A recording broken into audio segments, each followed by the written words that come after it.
Digital যুগে এসে আপনি যদি কাউকে জিজ্ঞাসা করেন ভাই অমুক জায়গাটা কোথায় তাহলে সে কিন্তু আপনাকে লজ্জায় ফেলে দিতে পারে। তার কারণ এখন প্রত্যেকের হাতে রয়েছে স্মার্টফোন এবং স্মার্টফোনে রয়েছে গুগল ম্যাপ।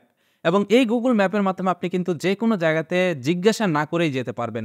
শুধু দেশে নয় দেশের বাইরে গিয়েও কিন্তু এই ম্যাপটি আপনার কাজ করবে আপনার লোকেশন চিনিয়ে দেওয়ার জন্য। এখন যদি কখনো এরকম হয় আপনার ফোনে এমবি নেই কিন্তু আপনার লোকেশন দেখা দরকার, তাহলে সেটা কিভাবে দেখবেন?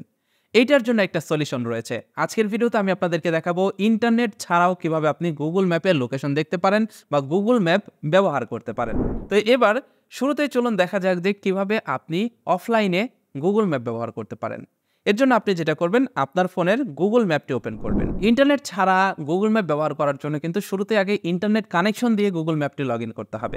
এবার ইন্টারনেট কানেকশন দিয়ে যখন আপনি গুগল ম্যাপটি ওপেন করবেন তখন আপনি দেখতে পারবেন এইখানে একটা অপশন রয়েছে যেখানে আপনার ছবি অথবা আপনার জিমেইল অ্যাকাউন্টের প্রোফাইল পিকচার দেখাবে। আপনি এটাতে ক্লিক করবেন। এটাতে ক্লিক করার পর আপনি দেখতে পারবেন এখানে একটা অপশন রয়েছে অফলাইন ম্যাপ নামের। আপনি এখান থেকে এই অফলাইন ম্যাপে ক্লিক করবেন। অফলাইন ম্যাপে ক্লিক করলে দেখতে পারবেন আপনি কোন কোন ম্যাপ এখানে ডাউনলোড করে রেখেছেন। এখান থেকে দেখতে পাচ্ছেন আমি অনেকগুলো ম্যাপ ডাউনলোড করে রেখেছি। এবার এইখানে আপনাকে ম্যাপটাকে ডাউনলোড করে নিতে হবে। আপনি যেই লোকেশনে যাবেন বা যে লোকেশনে আপনি দেখবেন ইন্টারনেট ছাড়া সেই লোকেশনটার ম্যাপটার বা ম্যাপের যে ডিটেলস রয়েছে সেগুলোকে আগে থেকে আপনাকে ডাউনলোড করে নিতে হবে। সাপোজ আপনি নেক্সট মান্থে ইন্ডিয়াতে যাবেন। এখন ইন্ডিয়াতে আপনি যেই প্রদেশে যাবেন বা যেই জায়গাতে যাবেন সেই জায়গার লোকেশনটি যদি আপনি বাংলাদেশ থেকে ডাউনলোড করে নিয়ে যান তাহলে ইন্ডিয়াতে গিয়ে কিন্তু আপনাকে আর ইন্টারনেটের অ্যাক্সেস নিতে হবে না। ইন্টারনেটের অ্যাক্সেস ছাড়াই কিন্তু আপনি সেই লোকেশনে রিচ করতে পারবেন বা সেই লোকেশন গুগল ম্যাপের মাধ্যমে সার্চ করে দেখতে পারবেন। এর জন্য সিলেক্ট ইউর ওন ম্যাপ নামের একটা অপশন রয়েছে, এটাতে ক্লিক করবেন। এটাতে ক্লিক করলে দেখতে পারবেন আপনাদের সামনে ম্যাপটা ঠিক এইভাবে চলে আসবে। এবার এই যে চারকোনা বক্সটা দেখতে পাচ্ছেন এই বক্সের ভিতর আপনি যে লোকেশনটা রাখবেন সেই জায়গাটুকুই মূলত ডাউনলোড হয়ে থাকবে এবং এই জায়গাটুকুর লোকেশনে আপনি ইন্টারনেট ছাড়া দেখতে পারবেন। এখন ধরুন আমি এইখান থেকে কোচবিহার যাব, তো আমি এখান থেকে এই কোচবিহারের ম্যাপটুকু আমি ডাউনলোড করে নেব। এর জন্য দেখতে পাচ্ছেন এই যে কোচবিহারের যে আশেপাশের জায়গা রয়েছে কোন কোন জায়গাতে আমি যেতে পারি সেই সমস্ত জায়গাগুলো আমি এই ফ্রেমের ভিতরে নিয়ে এসেছি। এবার আপনি জাস্ট এখান থেকে এই যে নিচে দেখতে পাচ্ছেন ডাউনলোড নামের একটা অপশন রয়েছে, আপনি এইখান থেকে এই ডাউনলোড লেখাতে ক্লিক করবেন। ডাউনলোড লেখাতে ক্লিক করলেই দেখতে পারবেন এটা ডাউনলোড হওয়া শুরু করবে। যে দেখতে পাচ্ছেন অলরেডি ডাউনলোড হওয়া শুরু করেছে এবং নিচে দেখতে পাচ্ছেন এখানে কত পার্সেন্ট ডাউনলোড হয়েছে সেটা শো করতেছে।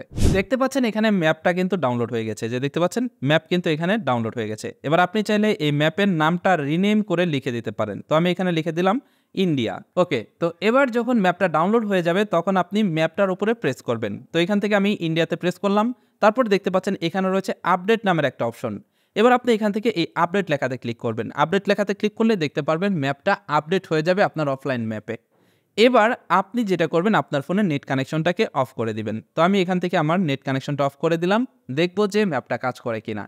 এবার আমি এইখানে সার্চ বারে সার্চ করব কোচবিহার লিখে। তো দেখুন আমি যখন কোচবিহার লিখে সার্চ করলাম তখন দেখুন কোচবিহার লিখে সার্চ করার সাথে সাথে কোচবিহারের যে লোকেশন সেগুলো কিন্তু এখান থেকে চলে আসছে। তার কারণ এই লোকেশনটা কিন্তু আমি ডাউনলোড করে রেখেছি। এবার এই জায়গাতে গিয়ে আমি যে কোনো লোকেশনের ডিরেকশন দেখতে পারবো, যে কোনো লোকেশন কিন্তু আমি খুঁজে বের করতে পারবো। তো ঠিক এভাবেই আপনি কিন্তু আপনার গুগল ম্যাপের ভিতরে অফলাইন ম্যাপে আপনি আপনার লোকেশনটাকে আগে থেকে ডাউনলোড করে রাখতে পারবেন। ডাউনলোড করা হয়ে গেলে সেই লোকেশনে আপনি কিন্তু ইন্টারনেট ছাড়াই সেই লোকেশন দেখতে পারবেন গুগল ম্যাপের ভিতরে এবং ডিরেকশন নিতে পারবেন। তো এটাই ছিল আজকের ভিডিও।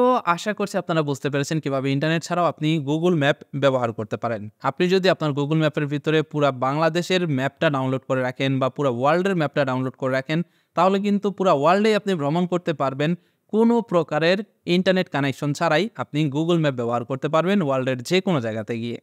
আজকের ভিডিওটি কেমন লাগলো কমেন্ট করে জানাবেন। সেই সাথে আজকের ভিডিওটি যদি ভালো লেগে যায় ভিডিওটিতে একটি লাইক দিয়ে দিবেন এবং এই ভিডিওটি আপনার বন্ধুদের মাঝে শেয়ার করবেন। That's it for now. Take care. Bye by.